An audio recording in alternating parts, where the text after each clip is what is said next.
افغانستان میں طالبان کو جو مقبولیت حاصل ہے وہ کسی سے پوشیدہ نہیں۔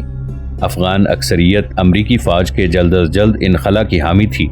جس وقت امریکہ نے نیٹو فوج کی مدد سے افغانستان پر کارپیٹ بمباری کی، افغانستان کی ہر عمارت کو ملبے کا ڈھیر بنا دیا گیا۔ امریکیوں کو یقین تھا کہ اب طالبان ہمیشہ کے لیے ختم ہو گئے ہیں، لیکن 5 سال بعد بھی طالبان کی مزاحمت نہ صرف جاری تھی بلکہ طالبان تحریک تیزی سے عوام میں مقبول ہو رہی تھی۔ افغانستان اور عراق میں تعینات امریکی اور برطانوی جرنیل اپنے اخباری بیانات میں اس بات کا اعتراف کرتے رہے کہ وہ دلدل میں دھس چکے ہیں۔ ان جرنیلوں، کمانڈروں اور فوجیوں کا اپنی اپنی حکومتوں سے مطالبہ تھا کہ انہیں وطن واپس بلایا جائے، جبکہ امریکی صدر بش اور برطانوی وزیر اعظم ٹونی بلیئر ابھی تک دنیا پر حکمرانی کا خواب دیکھ رہے تھے اور اس خوش فہمی کا شکار تھے کہ وہ طاقت کے بلبوتے پر افغانستان اور عراق پر اپنے قبضے کو مستحکم کر لیں گے۔ لیکن حالات و واقعات بتا رہے تھے کہ ایسا ممکن نہیں۔ نیٹو افواج کو جلد از جلد عراق اور افغانستان خالی کرنا پڑے گا۔ غلط اور خود سر فیصلوں کے باعث صدر بش اور وزیر اعظم ٹونی بلیئر کا اقتدار بھی خطرے میں تھا۔ امریکہ اور برطانیہ کے عوام کی اکثریت بھی افغانستان اور عراق سے اپنے فوجیوں کی واپسی چاہتی تھی۔ اب اپنے فوجیوں کو بچانے کے لیے نیٹو کمانڈرز مقامی طالبان کے ساتھ امن معاہدے کر رہے تھے۔ پہل افغان صدر حامد کرزئی نے کہا تھا کہ مقامی طالبان کے ساتھ کوئی معاہدہ نہیں ہوگا اور ان کے خلاف طاقت کا استعمال جاری رہے گا۔ تاہم نیٹو افواج کے کمانڈرز اس بات کو سمجھ گئے کہ محض بے گناہ لوگوں کے قتل عام سے مسئلہ حل نہیں ہوگا، بلکہ انہیں مقامی طالبان اور رہنماؤں کے ساتھ مفاہمت پر مبنی سمجھوتا کرنا پڑے گا تاکہ افغانستان کی دلدل سے جلد از جلد نکل سکیں۔ مغربی اخبارات اور جرائد اپنی رپورٹوں میں تسلیم کر رہے تھے کہ افغانستان اور عراق اتحادی فوجیوں کے لیے ویتنام بنتے جا رہے ہیں۔ مسلم ممالک میں جاری مزاحمت نے ثابت کر دیا کہ مسلم ممالک کے وسائل پر قبضہ کرنا اور وہاں اپنی کٹ پتلی حکومتیں قائم کرنا اتنا آسان نہیں۔ افغانستان اور عراق کے بعد کہا جا رہا تھا کہ اب پاکستان اور ایران کی باری ہے، لیکن شمالی کوریا کے ایٹمی دھماکوں اور امریکہ کے خلاف بڑھتی ہوئی مزاحمت سے اسے مزید کوئی نیا محاذ کھولنے کی جرت نہیں ہوئی۔ افغان صدر کرزئی بوکھلاہٹ کا شکار ہو چکے تھے، کیونکہ انہیں صاف دکھائی دے رہا تھا کہ افغانستان پر طالبان کی گرفت مضبوط ہو رہی ہے اور امریکہ کے تمام دعوے باطل ثابت ہو رہے ہیں۔ ایک افغان ہونے کے ناطے صدر حامد کرزئی سے زیادہ اور کون اس تلخ حقیقت کا ادراک کرے گا کہ اب افغانستان میں الٹی گنتی شروع ہو چکی تھی۔ اس صورتحال کا واحد حل ان کے نزدیک یہی تھا کہ پاکستان پر الزامات لگاتے رہیں اور یہ سلسلہ جاری ہے، اور وہ افغانستان میں ہونے والی ہر کارروائی کے لیے پاکستان کو ذمہ دار ٹھہراتے رہے۔ امریکہ میں صدر بش کی موجودگی میں ان کے اور جنرل مشرف کے درمیان تلخ کلامی ہوتے ہوتے رہ گئی تھی۔ امریکہ، نیٹو اور صدر حامد کرزئی ان سب کو اس بڑے سچ کو جان لینا چاہیے تھا کہ افغانستان میں بھی امریکی پالیسی مکمل طور پر ناکام ہو گئی ہے۔ تمام تر کوششوں کے باوجود حامد کرزئی کی حکومت کابل سے باہر نہیں نکل سکی، جبکہ طالبان پھر سے عوامی مقبولیت حاصل کر رہے تھے۔ امریکہ اور نیٹو افواج کے کمانڈرز اس بات کا ادراک نہیں کر پا رہے تھے کہ سابق سوویت یونین کی فوجوں کی طرح افغانیوں نے امریکہ اور نیٹو کی فوج کو بھی تسلیم نہیں کیا، اور وہ افغانستان سے غیر ملکی افواج کا انخلا چاہتے ہیں، جس کے لیے انہوں نے مزاحمت کا سلسلہ بھی شروع کر رکھا تھا۔ افغان حکومت میں شامل بہت سے وزراء، مشیروں اور گورنروں کا افغان عوام سے کوئی رابطہ نہیں تھا۔ ایسا لگتا ہے کہ وہ عام افغانیوں کے مزاج سے بھی ناآشنا ہیں، جس کی وجہ سے افغان عوام کے درمیان اختلافات بڑھ رہے تھے۔ افغان صدر حامد کرزئی اپنی ناکامیوں کا الزام پاکستان اور ISI پر لگا کر اپنا دامن بچانا چاہتے تھے۔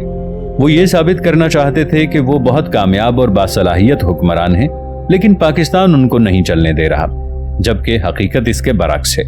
حامد کرزئی تمام سفارتی آداب پھلانگ گئے اور الزام عائد کیا کہ حکومت پاکستان افغان عوام کو اپنا غلام بنانا چاہتی ہے۔ پاکستان نے ہمیں اپنا غلام بنانے کی امید ابھی ترک نہیں کی، مگر وہ ایسا نہیں کر سکتا۔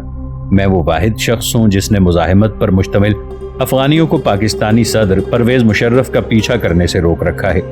اگر وہ 2.5 کروڑ افغانیوں کو ہلاک کر دیں تب بھی میں ان کا غلام نہیں بنوں گا۔ معلوم نہیں حامد کرزئی کس کی زبان بول رہے تھے۔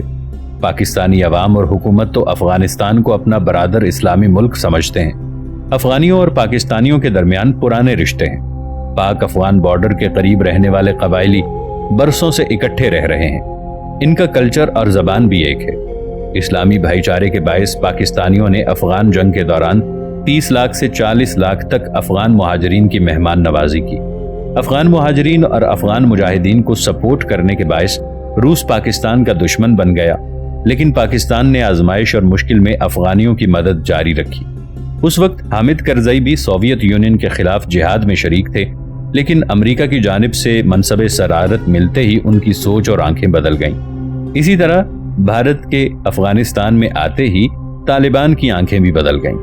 وہ بھی حامد کرزئی کی طرح پاکستان پر الزام لگاتے رہے اور یہاں پر دہشت گردی کرنے والوں کو نظر انداز بھی کرتے رہے، اور یہ سلسلہ ہنوز جاری ہے۔ ناظرین، آگے بڑھنے سے پہلے کامنٹ سیکشن میں ہمیں اپنی آراء سے ضرور آگاہ کیجیے گا کہ آپ کو ہماری یہ سیریز کیسی لگ رہی ہے۔ آئندہ آنے والی اقساط سے باخبر رہنے کے لیے ہمارے چینل کو سبسکرائب کر لیں اور ساتھ موجود بیل آئیکن کو ضرور کلک کر لیں۔ شکریہ۔ پاکستان جس کا انہیں احسان مند ہونا چاہیے تھا، وہ انہیں اپنا دشمن نظر آ رہا ہے، اور وہ سمجھنے لگے ہیں کہ پاکستان انہیں اپنا غلام بنانا چاہتا ہے۔ پاکستان آخر ایسا کیوں کرے گا؟ حکومت پاکستان ہر سطح پر افغانستان کے ساتھ برابری کا تعلق قائم رکھے ہوئے ہے۔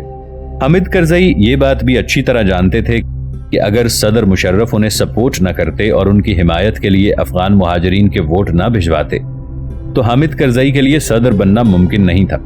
صاف نظر آ رہا تھا کہ حامد کرزئی پاکستان کے دشمن بھارت کے پروپیگنڈے میں آ چکے ہیں، جس طرح آج طالبان بھارت کے پروپیگنڈے کے تحت پاکستان کو اپنا دشمن سمجھتے ہیں، جس نے پاکستان کو نقصان پہنچانے کے لیے پورے افغانستان میں سازشوں کا جال بن دیا ہے۔ را کے ایجنٹ سفارتکاروں کے روپ میں بھارتی سفارت خانے اور قونصل خانوں میں ڈیوٹیاں دے رہے ہیں، اور ان کا ایک ہی مقصد ہے کہ افغان عوام کو پاکستان کے خلاف کیا جائے۔ آج افغانستان میں ہر طرف بھارتی اثر و رسوخ نظر آ رہا ہے۔ افغان عوام کی اکثریت اس صورتحال سے خائف ہے اور ان کی ہمدردیاں پاکستان کے ساتھ ہیں، لیکن افغان حکومت میں شنوائی نہ ہونے کے باعث وہ بے بس نظر آتے ہیں۔ افغان صدر پاکستان پر یہ الزام بھی عائد کر چکے ہیں کہ طالبان پاکستان کے راستے افغانستان میں داخل ہو رہے ہیں، اور پاکستان کی خفیہ ایجنسی ISI طالبان کو تربیت فراہم کر رہی ہے، جبکہ سب جانتے ہیں کہ ایک نہیں متعدد بار امریکیوں کی اطلاع پر پاکستان نے اپنے ہی علاقے میں لوگوں پر بمباری کی ہے۔ اس کی سب سے بڑی مثال باجوڑ ایجنسی کا واقعہ ہے، جبکہ شمالی اور جنوبی وزیرستان میں سیکیورٹی فورسز اور مقامی لوگوں کے درمیان مسلح جھڑپوں میں سینکڑوں قیمتی جانیں ضائع ہو چکی ہیں۔ لیکن اس کا صلہ یوں مل رہا ہے کہ افغان صدر پاکستان پر ہی الزام عائد کر رہے تھے، جو افسوسناک ہے۔ پاکستان افغانستان کو تجویز دے چکا ہے کہ پاک افغان بارڈر پر باڑ لگا دی جائے، لیکن افغانستان نے اس تجویز کو مسترد کر دیا۔ افغان صدر کو چاہیے تھا کہ وہ اپنے محسن اور برادر ملک پاکستان پر الزام لگانے کی بجائے اپنی خامیوں اور کوتاہیوں کو درست کرنے کی کوشش کرتے، اور اس بات کو سمجھتے کہ افغانستان میں ان کے اور نیٹو فوج کے خلاف جو مزاحمت ہو رہی ہے اس کی جڑیں پاکستان میں نہیں بلکہ افغانستان میں ہیں۔ طالبان جو اسلحہ استعمال کرتے ہیں وہ مجاہدین سابق سوویت یونین کے خلاف استعمال کرتے رہے ہیں۔ پاکستان طالبان کو نہ تو اسلحہ فراہم کرتا ہے، نہ پیسہ اور نہ تربیت۔ اس قسم کے الزام انتہائی غیر ذمہ دارانہ اور پاک افغان تعلقات کو خراب کرنے کی کوشش ہے۔ افغان صدر حامد کرزئی کو یہ بات بھی ذہن میں رکھنی چاہیے تھی کہ پاکستان میں اس وقت 25 سے 30 لاکھ افغان مہاجرین موجود تھے۔ یہ مہاجرین اپنی مرضی سے افغانستان آتے جاتے رہتے تھے۔ تنہا پاکستان کے لیے انہیں روکنا تو ناممکن تھا، اور نہ ہی یہ مناسب لگتا تھا۔ پاکستان کسی دوسرے ملک کے شہریوں کو کیسے روک سکتا ہے کہ وہ اپنے وطن واپس نہ جائیں؟ پاکستان ان افغان مہاجرین کی واپسی کے لیے اقوام متحدہ اور افغان حکومت سے مطالبہ کر چکا تھا کہ اس کے انتظامات کیے جائیں، لیکن افغانستان کے اندر عدم استحکام کے باعث اتنی بڑی تعداد میں افغان مہاجرین کی وطن واپسی فوری طور پر ممکن نظر نہیں آ رہی تھی۔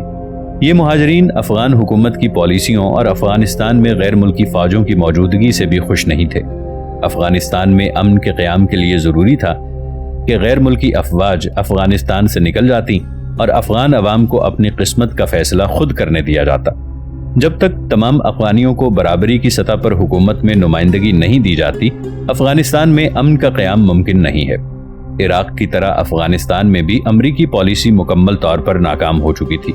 امریکہ کو چاہیے تھا کہ وہ افغانستان سے اپنی فوجوں کے انخلا کا شیڈول دے دیتا اور افغانستان کے معاملات اپنے کٹ پتلی حکمرانوں کی بجائے افغان عوام کے سپرد کر دیے جاتے تاکہ افغانستان میں امن قائم ہو سکتا۔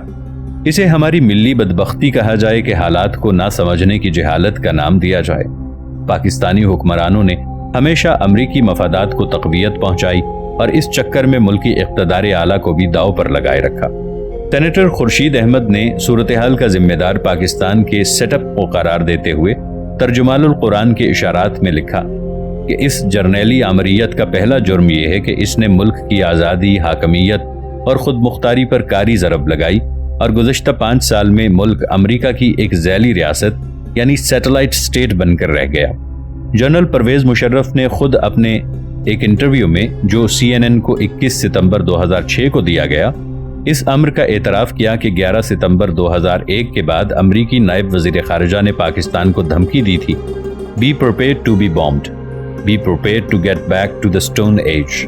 اور ہمارے بہادر جرنیل نے جو ایٹمی صلاحیت رکھنے والی فوج کے سربراہ تھے، اس مطالبے کو جسے وہ خود ناشائستہ قرار دے رہے تھے اور جس کے ساتھ بقول ان کے بہت سارے دوسرے مضحکہ خیز مطالبات تھے، یعنی اپنی فضائی حدود کو ہمارے لیے کھول دو، فوجی اڈے فی الفور مہیا کرو، امریکی فوجوں کو ایک برادر ملک پر حملہ کرنے کے لیے اپنی زمین فراہم کرو، اس وقت کی افغان حکومت سے تعلق توڑ لو، حتیٰ کہ پاکستان میں امریکہ کے خلاف اور افغانستان پر حملے کے خلاف بے چینی کی جو لہر اور مزاحمت کی تحریک ہے اسے دبانے کی کارروائی کرو، سب مطالبات پر سر تسلیم خم کر دیا۔ ستم یہ ہے کہ جناب جرنیل صاحب امریکہ کی اس ظالمانہ کارروائی میں نہ صرف اس تمام دباؤ، خوف اور دھمکیوں کے تحت شریک ہو گئے بلکہ اسے اپنی جنگ بنا لیا اور پھر وہ کارنامے انجام دیے کہ بش صاحب بھی جھوم جھوم گئے۔ غلامی کی زنجیر پہننا ہی کم ستم نہیں تھا کہ اسے زیور سمجھ کر نازا ہونے کی ایکٹنگ بھی کی جانے لگی۔ ہاں، یہ اور بات ہے کہ ہر خدمت کے بعد مزید کے مطالبات ہو رہے تھے اور ذلت کے تمغوں میں ہر روز اضافہ ہو رہا تھا۔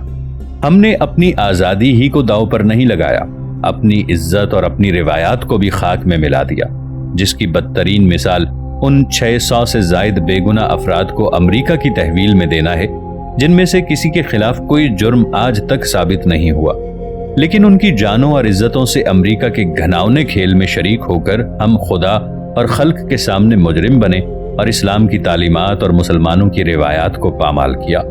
اس سلسلے کی بدترین مثال پاکستان میں اس وقت کے افغانی سفیر عبدالسلام ضعیف کی ہے، جن کو سفارتی تحفظ حاصل تھا، لیکن اس جرنیلی قیادت نے بین الاقوامی قانون اور اسلامی احکام کی شرمناک خلاف ورزی کرتے ہوئے جنوری 2002 میں اس سفارتی تحفظ یافتہ فرشتہ صفت بھائی کو امریکہ کی تحویل میں دے دیا، جو انہیں بگرام اور گوانتانامو بے لے گیا، انہیں بدترین تعذیب کا نشانہ بنایا اور 4 سال ٹارچر کرنے کے بعد بھی ان کا کوئی جرم ثابت نہ کر سکا اور بالآخر 2005 میں انہیں رہا کرنے پر مجبور ہوا۔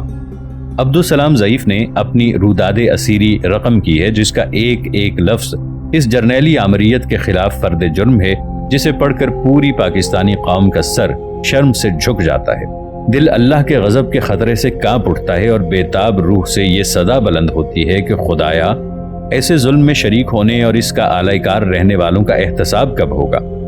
ہم دل کڑا کر کے ان کی آپ بیتی سے چند اقتباسات پیش کرتے ہیں تاکہ جرنیلی آمریت کا اصل چہرہ قوم کے سامنے آ سکے۔ یہ 2 جنوری 2002 کی صبح تھی۔ پاکستان میں سال نو کی تقریبات اختتام پذیر ہو چکی تھی۔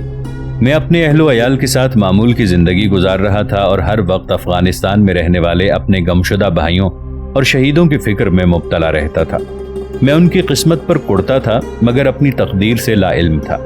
تقریباً 8 بجے کا وقت تھا۔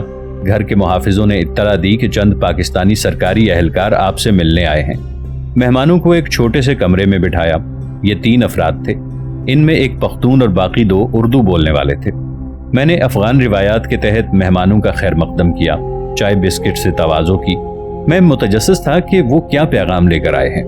اردو بولنے والے ایک سیاہ رنگ کے موٹے کلین شیو شخص نے، جس کے چہرے سے نفرت اور تعصب ٹپکتا تھا، وہ کسی دوزخی کا ایلچی لگتا تھا۔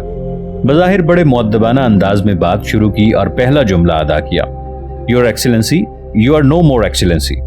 پھر وہ بولا، آپ جانتے ہیں کہ امریکہ بڑی طاقت ہے اور کوئی اس کے مقابلے کی ہمت نہیں رکھتا، نہ ہی کوئی اس کا حکم ماننے سے انکار کی جرت رکھتا ہے۔ امریکہ کو آپ کی ضرورت ہے تاکہ آپ سے پوچھ گچھ کر سکے۔ ہم آپ کو امریکہ کے حوالے کرنے آئے ہیں تاکہ آپ کا مقصد پورا ہو اور پاکستان کو بہت بڑے خطرات سے بچایا جا سکے۔ میں نے بحث شروع کر دی اور کہا چلو مان لیا امریکہ ایک سپر طاقت ہے، لیکن دنیا کے کچھ قوانین اور اصول بھی تو ہیں جن کے تحت لوگ زندگی گزار رہے ہیں۔ میں حیران ہوں کہ آپ لوگ کن مروجہ یا غیر مروجہ یا اسلامی یا غیر اسلامی قوانین کے تحت مجبور ہیں۔ آپ کا اخلاقی فرض ہے کہ مجھے میرے سوالوں کا جواب دیں اور مجھے اتنی مہلت دیں کہ میں آپ کا ملک پاکستان چھوڑ دوں۔ لگ بھگ 12 بجے کا وقت تھا جب 3 گاڑیاں آئیں اور مسلح اہلکاروں نے گھر کا محاصرہ کر کے راستے اور لوگوں کی آمد و رفت بند کر دی۔ مجھے باہر نکلنے کو کہا گیا۔ میں ایسے حال میں گھر سے نکلا جب میرے بیوی بچے چیخ پکار کر رہے تھے۔ میں اپنے بچوں کی طرف مڑ کے نہیں دیکھ سکتا تھا کیونکہ میرے پاس ان کے لیے تسلی کا ایک لفظ تک نہ تھا۔ اسلام کے محافظ پاکستانی حکام سے مجھے ہرگز یہ توقع نہ تھی کہ مجھے چند پیسوں کی خاطر تحفتاً امریکہ کو پیش کر دیا جائے گا۔ میں یہی سوچتا ہوا گھر سے نکلا کہ مجھ پر اتنا ظلم کیوں ہو رہا ہے؟ مقدس جہاد کی باتیں کرنے والوں کو کیا ہو گیا؟ مجھے ایک گاڑی میں درمیان میں بٹھا دیا گیا۔ گاڑی کے شیشے کالے تھے جن کے آر پار کچھ نہ دیکھا جا سکتا تھا۔ آگے سیکیورٹی کی گاڑی تھی جبکہ تیسری گاڑی ہمارے پیچھے تھی جس میں مسلح اہلکار تھے۔ یہ تو تھا جرنیلی آمریت کے پاکستانی کارندوں کا سلوک۔ اب ذرا دنیا کی مہذب ترین امریکی حکومت کے نمائندوں کے کارنامے بھی ملاحظہ فرما لیں۔ تیسری رات 11 بجے کے لگ بھگ میں نے سونے کا ارادہ کیا کہ اچانک دروازہ کھلا اور شلوار قمیض میں ملبوس چھوٹی داڑھی والا ایک شخص اندر داخل ہوا۔ اس نے کہا ہم آپ کو ایک دوسری جگہ منتقل کر رہے ہیں۔ میں نے یہ نہ پوچھا کہ مجھے کہاں لے جایا جا رہا ہے کیونکہ مجھے سچ کی امید نہ تھی۔ مجھے واش روم استعمال کرنے کے لیے صرف 5 منٹ دیے گئے۔ رفتہ رفتہ گاڑی ہیلی کاپٹر کے قریب ہوتی گئی اور اس کی آواز کانوں کے پردے پھاڑنے لگی۔ اس دوران مجھے ایک ضرب پڑی اور میری کلائی پر بندھی قیمتی گھڑی اس ضرب سے نیچے گر گئی یا مجھ سے لے لی گئی۔ مجھے 2 افراد کی مدد سے گاڑی سے اتارا گیا اور ہیلی کاپٹر سے چند قدم کے فاصلے پر کھڑا کر دیا گیا۔ چند لمحوں بعد میں نے خدا حافظ کے الفاظ سنے۔ پھر میں نے کچھ لوگوں کی آوازیں سنی جو انگریزی میں باتیں کر رہے تھے۔ اچانک وہ ریچھوں کی طرح مجھ پر پل پڑے اور لاتوں، گھونسوں اور مکوں کی بارش کرنے لگے۔ کبھی مجھے اوندھے منہ لٹا دیا جاتا، کبھی کھڑا کر کے دھکا دیا جاتا۔ میرے کپڑے چاقوؤں کی مدد سے پھاڑ دیے گئے۔ اسی دوران میری آنکھوں سے پٹی اتر گئی۔ میں نے دیکھا کہ پاکستانی افسر قطار میں کھڑے تھے۔ ساتھ ہی افسروں کی گاڑیاں تھیں جن میں سے ایک پر جھنڈا لگا ہوا تھا۔ امریکیوں نے مجھے مارا پیٹا، بے لباس کر دیا، مگر اسلام کے محافظ میرے سابقہ دوست تماشا دیکھتے رہے۔ یہ بات میں قبر میں بھی نہ بھول سکوں گا۔ میں کوئی قاتل، چور، ڈاکو یا قانون کا مجرم نہ تھا۔ مجھے بغیر کسی جرم کے امریکہ کے حوالے کیا جا رہا تھا۔ وہاں موجود افسر اتنا تو کہہ سکتے تھے کہ یہ ہمارا مہمان ہے، ہماری موجودگی میں اس کے ساتھ یہ سلوک نہ کرو۔ وحشی اور بے رحم امریکی فوجیوں نے ایسی حالت میں مجھے زمین پر پٹخ دیا کہ میرا جسم ننگا ہو گیا۔ پھر مجھے ہیلی کاپٹر میں دھکیل دیا گیا۔ میرے ہاتھ پاؤں کس کر زنجیروں سے باندھ دیے گئے، آنکھوں پر پٹی پھر سے باندھ دی گئی۔ میرا چہرہ سیاہ تھیلے سے ڈھانپ دیا گیا۔